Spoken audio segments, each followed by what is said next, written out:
নমস্কার। কিছুদিন আগে আমি আমার ফেসবুকে আমার হ্যান্ডমেড জুয়েলারির কিছু কালেকশন দেখিয়েছিলাম। এই কালেকশনের মধ্যে দুটো ডিজাইনই একজনের খুব পছন্দ হয় এবং সে এই ডিজাইনের মধ্যেই শুধু কালারটা চেঞ্জ করে একটা হার বানিয়ে দিতে বলে। এটা আমার ফার্স্ট অর্ডার।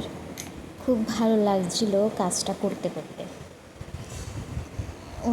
ওনাকে অসংখ্য ধন্যবাদ যে আমার কাজটাকে দেখে আমার কাজটাকে পছন্দ করে আমাকে অর্ডার দেওয়ার জন্য।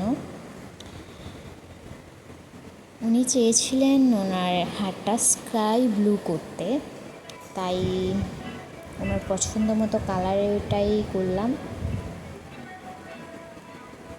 দেখতে দেখতে আমার কালারও কমপ্লিট পুরোপুরি। এরপর ভার্নিশ করব। আমার কাজগুলো আপনাদের কেমন লাগলো বলবেন। এটা আমার ফার্স্ট অর্ডার, খুব ভালো লাগছে এটা করে।